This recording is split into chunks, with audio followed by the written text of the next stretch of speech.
بسم اللہ الرحمن الرحیم۔ بانی عالمی انجمن خدام الدین شیخ التفسیر مولانا احمد علی لاہوری رحمۃ اللہ علیہ۔ شیخ التفسیر مولانا احمد علی لاہوری ان اولیاء اللہ میں سے ہیں جن کا نام آتے ہی بڑے بڑے علماء کرام اور بزرگ ہستیوں کے سر عقیدت و محبت سے جھک جاتے ہیں اور آنکھیں اشک بار ہو جاتی ہیں۔ آپ ان اللہ والوں میں سے تھے جنہیں اللہ نے برسنے والی آنکھیں، تڑپنے والا دل اور روشن چہرے سے نوازا، جن کے دونوں ہاتھ رات کی تنہائی میں آنسوؤں کے ساتھ اللہ کی بارگاہ میں اٹھتے تو اللہ کی رحمت و مغفرت کو سمیٹ لاتے، جنہیں اللہ نے اپنے ذکر سے ایسا معمور، روشن اور نورانی دل عطا فرمایا تھا کہ چیز کو سونگ کر بتا دیتے تھے کہ یہ حرام ہے، جن کے روشن چہرے کو دیکھ کر خدا یاد آئے۔ آپ جس چہرے پر نگاہ اور دل پر توجہ ڈالتے، اس کے دل کی دنیا ہی بدل کر رکھ دیتے۔ آپ دلوں کی دنیا آباد کرتے ہوئے مخلوق کو خالق کے ساتھ جوڑنے کا ذریعہ بنتے۔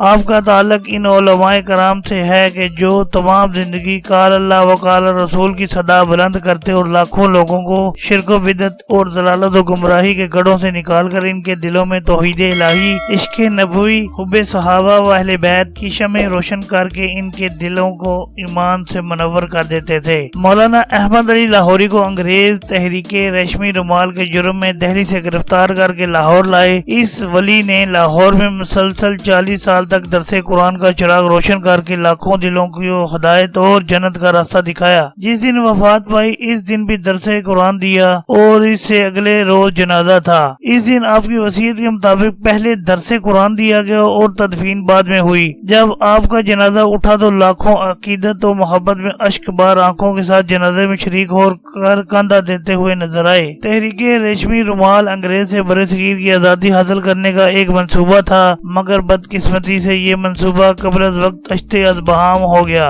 انگریزوں نے اس تحریک کے قائدین اور اس سے وابستہ کارکنان کو گرفتار کرنا شروع کیا تو مولانا احمد علی لاہوری بھی گرفتار کر لیے گئے۔ آپ کو گرفتار کر کے دہلی، شملہ، لاہور اور جالندھر کی مختلف جیلوں میں کئی ماہ گزارنے کے بعد آپ کو مشروط رہا کر دیا گیا۔ آپ پر دہلی اور سندھ جانے پر پابندی لگا دی گئی۔ مسجد لائن سبحان والی شیراں والا دروازے سے باہر مسجد میں مولانا احمد علی لاہوری پنجگانہ نماز ادا کرتے۔ فاروق گنج کی طرف جاتے ہوئے جو مسجد ہے وہاں آپ نے درس قرآن شروع کیا۔ پھر آہستہ آہستہ تبلیغ و ارشاد کا سلسلہ بڑھنا شروع ہو گیا۔ 1922 میں حکیم فیروز الدین کی تحریک پر انجمن خدام الدین کا قیام عمل میں لایا گیا۔ قرآن اور سنت نبوی کی اشاعت کو انجمن خدام الدین کا نصب العین قرار دیا گیا۔ انجمن نے وقتی ضروریات کے مطابق دینی، اصلاحی اور سماجی ضرورتوں کے لیے قرآن و سنت کی روشنی میں کئی رسالے اور کتابیں شائع کی۔ یہ تمام رسالے اور کتابچے مولانا احمد علی لاہوری کے تحریر کردہ تھے۔ 1924 میں انجمن خدام الدین کی زیر نگرانی مدرسہ قاسم العلوم کی بنیاد رکھی گئی۔ ابتدا میں یہ مدرسہ کرائے کے مکان میں تھا، لیکن بعد میں مدرسہ کے لیے زمین خرید کر عمارت بنائی گئی جس میں 8 کمرے تھے۔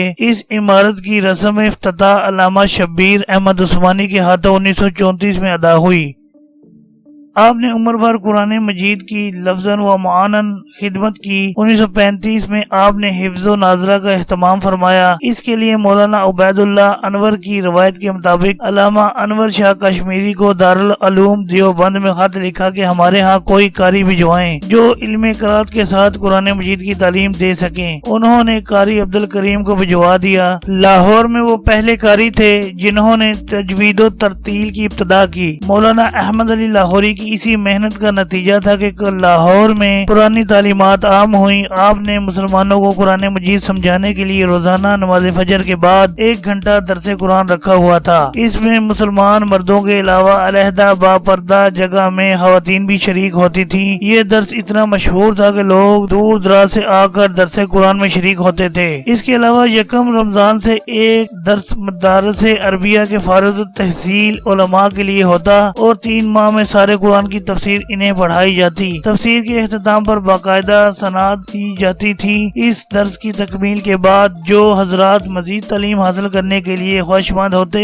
انہیں 4 ماہ میں فلسفہ، شریعت اور حضرت شاہ ولی اللہ کی مشہور کتاب حجت البالغہ پڑھاتے تھے۔ 1955 میں مولانا احمد علی لاہوری کی سرپرستی میں انجمن خدام الدین کی طرف سے خدام الدین کا نام سے دینی، تبلیغی و اصلاحی ایک 7 روزہ رسالہ جاری کیا گیا کیا۔ یہ رسالہ آج بھی جاری ہے۔ دنیا میں جو ذی روح آیا ہے اس نے آخر ایک دن اس دنیا سے کوچ کرنا ہے۔ مبارک ہیں وہ لوگ جو اپنے رب کو راضی کر کے اس دنیا سے رخصت ہوتے ہیں۔ اس ضابطے کے تحت مولانا احمد علی لاہوری کا سفر آخرت پیش آ گیا۔ چنانچہ 23 فروری 1962 کو 77 سال کی عمر میں آپ اس شان سے دنیا سے رخصت ہوئے کہ 9:30 بجے رات نماز عشاء کی نیت باندھی اور سجدے کی حالت میں حال کے حقیقی سے جا ملے۔ یونیورسٹی گراؤنڈ میں نماز جنازہ آپ کے صاحبزادہ مولانا عبیداللہ انور کی امامت میں ادا کی گئی۔ بعد میں عشاق نے اپنے محبوب و مرشد کے جسد حاقی کو قبرستان میانی صاحب لاہور میں سپرد حق کر دیا۔